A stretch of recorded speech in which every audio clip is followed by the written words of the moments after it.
Would you see not? Let's all stand up on this special day, special morning. Let's all come together as family of Christ, follower of Christ, that we sing together. We want to praise Him this morning and want to sing the first song that we want to sing, Alive, Alive, our Jesus is still alive. Amen? 我把大的中啊，我中面我代我被人接係當เป็นว่าบุกิตัวเมียนเป็นน้อมด้วยเฮียเห็นหอยอันให้เห็นหอยบัวไว้สู่อินหอยเจ้าเยซูตายเป็นปวดหอยอันพันนางแต่ข้อนี้พันนางนะบัวอินหอยเสียบัวตัวโซ่ยนั้นปะไว้สู่นี้จะสิ้นไว้สู่นี้นางแต่บัวมาชังให้ตัวถาบุญเยที่ต้องเดี๋ยวคิดทงว่าบัวอย่าจุ้มอันให้เนี่ยแต่ที่ทงปวดจังที่ทงเจ拜拜不为不法不涨，这种称为这天龙外啦，你明你发？杨桃这一处呢，龙下呢口音，你话就讲家大为不啊，男大他话黑係用見黑啊，我稱為這天龍啊，這樣見也招。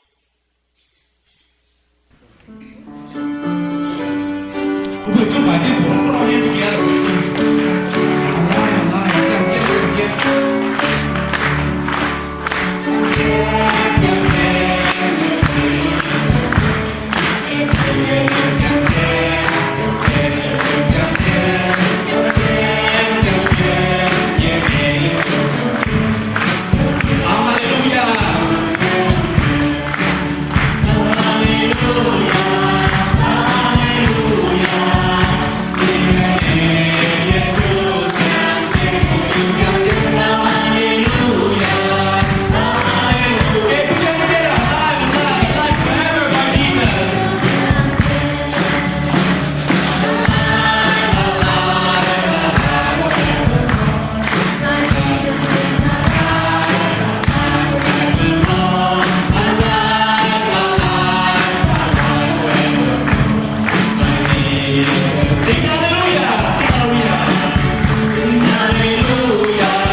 Let's all stand together and sing. Lord, I lift your name on high. 只有要播美國發行。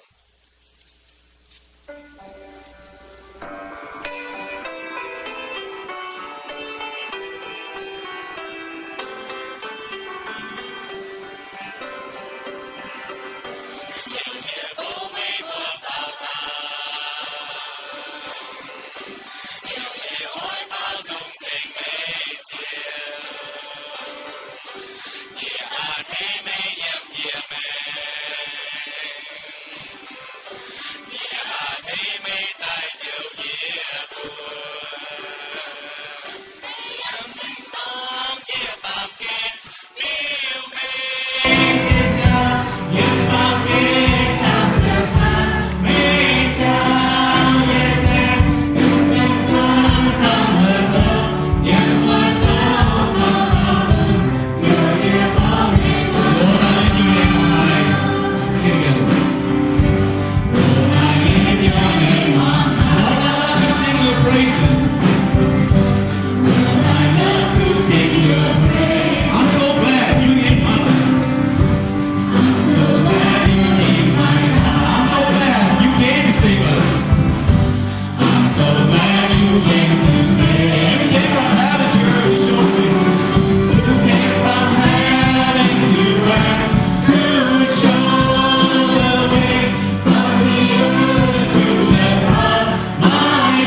将好啊，我用他不得高啊。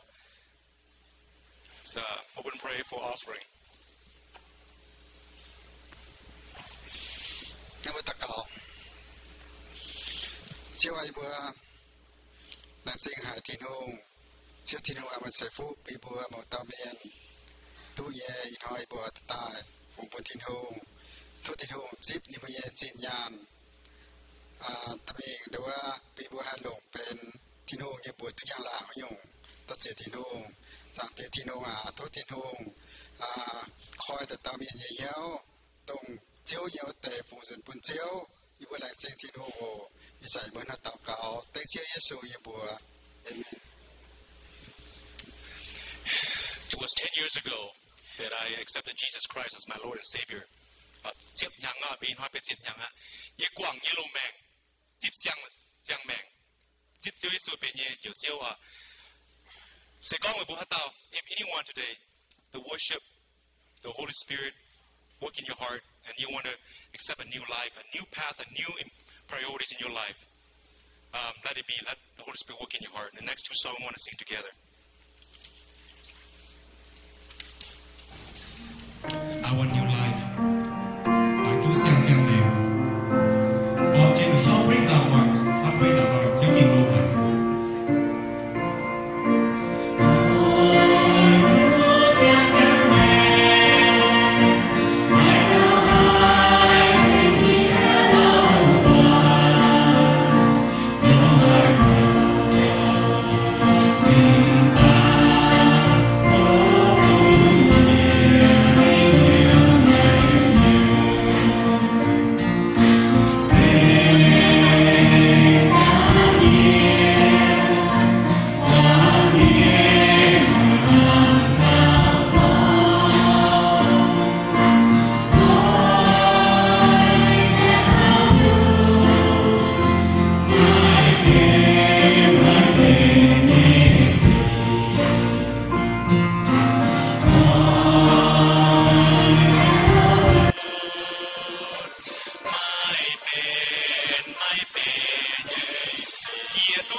He's awesome. He's wonderful. Let's all stand together and sing our last song this morning to worship Him. 天空父你嘅當，由耶穌大衛坐龍，他也光醉。God sent His Son. They call Him Jesus. He came to love and heal and forgive all of our sin. 为就这样接纳 because He lives.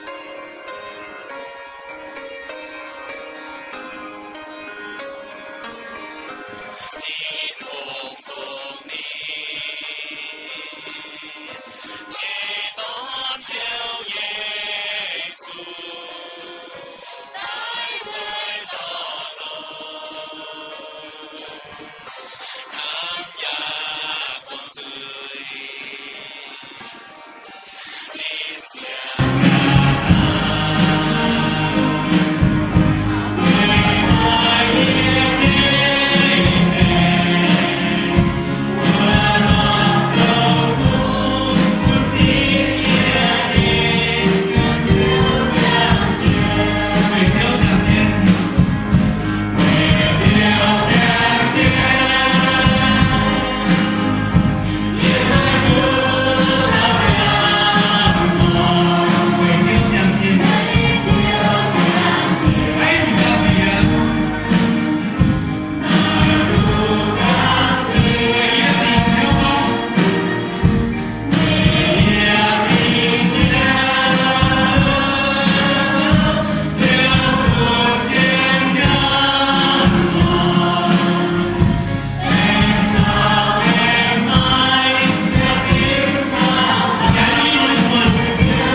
Let's sing English.